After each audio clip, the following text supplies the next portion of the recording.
अस्सलाम वालेकुम। आप लोग कैसे हो? उम्मीद है कि आप लोग बहुत अच्छे से होंगे। तो हम आपको भी लाए हैं मुफ्ती सलमान अज़हरी का कुछ बढ़िया सा बयान, क्योंकि आप लोग थोड़ा सा वक्त निकाल के आप लोग ज़रूर सुने। अच्छा लगे तो लाइक कीजिए, कमेंट कीजिए और वीडियो को शेयर कीजिए। चलिए वीडियो को शुरू करते हैं। अल्लाह फरमाता है, जब लोग मुझे भूल जाएं, जब लोग मुझे भूल जाएं, अल्लाह को भूल जाएं, तो अल्लाह फरमाता है हम उन पर खुशियों के सारे दरवाजे खोल देते हैं।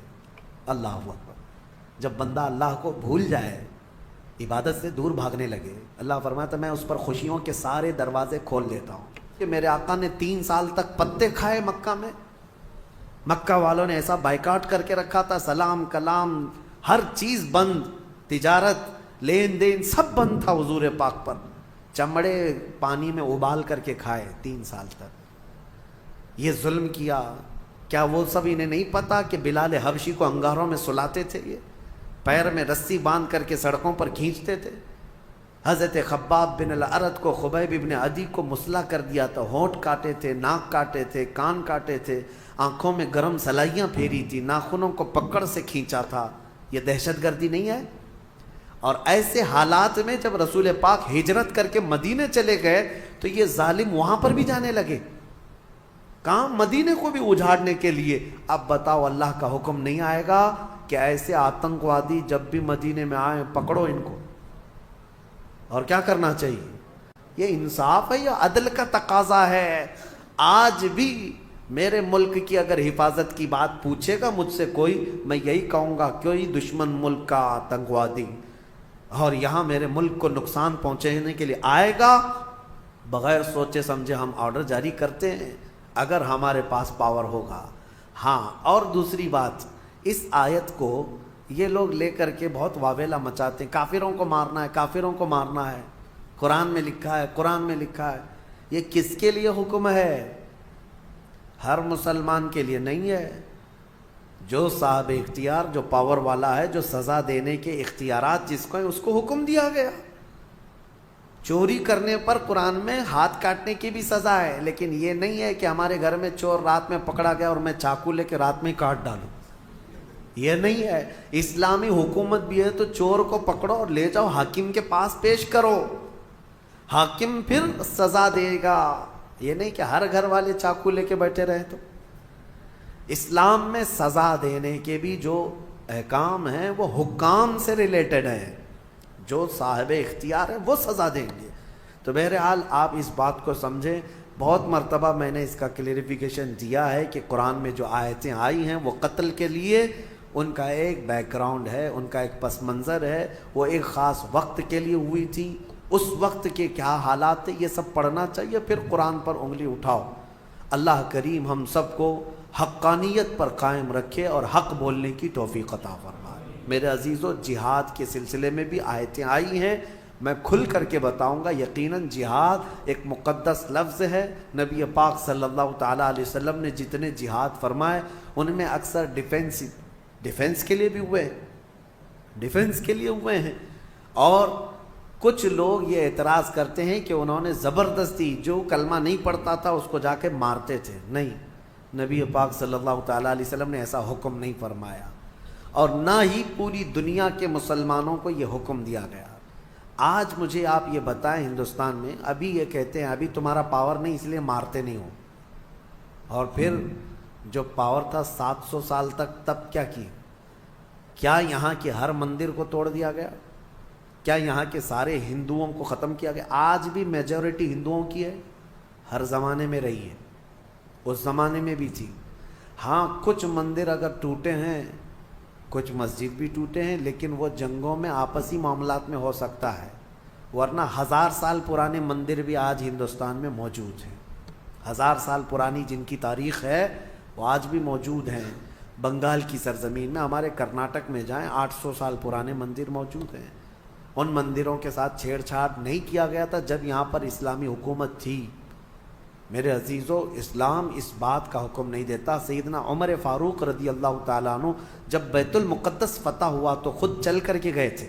میں آپ کو بتاؤں، بیت المقدس میں پہلی اذان ہوئی، نماز ہوئی، وہاں آج بھی ایک گرجا گھر، ایک چرچ ہے بیت المقدس سے قریب، کیونکہ عیسائیوں کی حکومت تھی، عیسائیوں سے مسلمانوں کے ہاتھ میں آئی بیت المقدس۔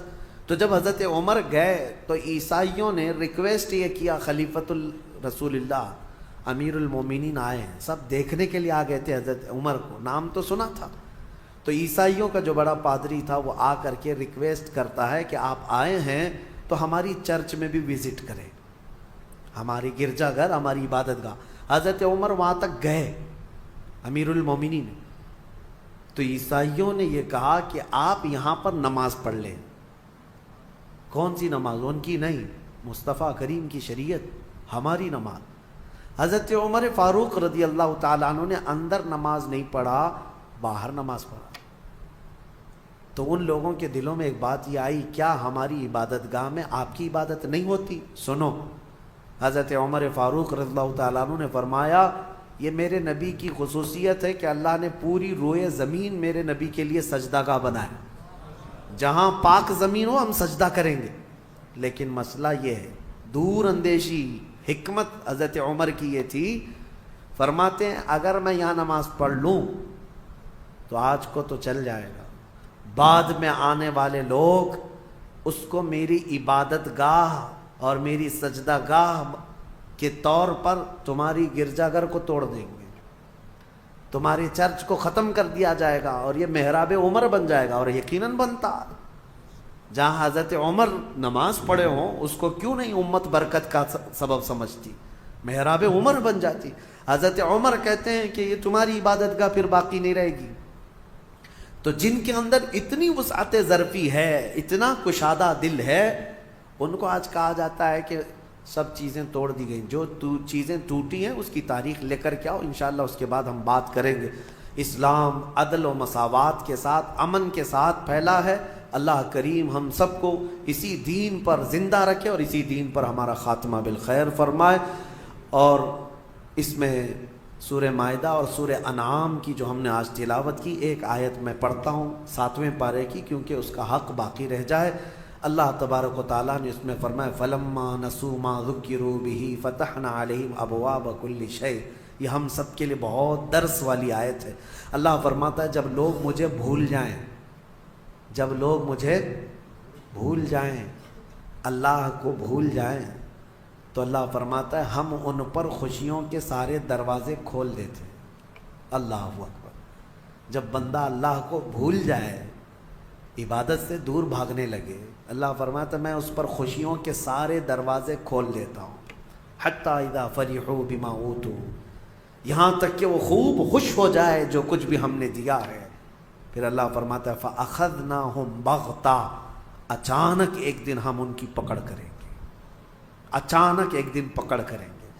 جب زیادہ خوشیاں آنے لگ جائیں تو یہ بھی ڈرو کہ کہیں اللہ نے مجھے ڈھیل تو نہیں دے دیا، میرے گناہوں کی وجہ سے مجھے مہلت تو نہیں دے دیا۔ اس بات سے خوف کریں، ڈریں۔ اور جو لوگ یہ کہتے ہیں کہ ہمیشہ خوشیاں ہی خوشیاں ہونی چاہیے، ایسی بھی چیز مت مانگو۔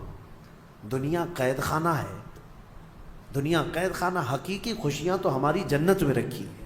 لیکن اس آیت کو سمجھو، اللہ فرما رہا ہے جب لوگ بھول جائیں تو اللہ ساری خوشیوں کے دروازے کھول دیتا ہے۔ اور جو دوسروں کو آج خوش دیکھ رہے ہیں کہ وہ کفار ہیں، مشرکین ہیں، ایک نماز نہیں پڑھتے، بڑی بڑی بلڈنگوں میں رہتے ہیں، تم یہاں ان سے تم مرعوب مت ہونا، ان کی جنت یہی ہے، ان کے لیے ساری خوشیوں کے دروازے اللہ نے کشادہ کر رکھا ہے۔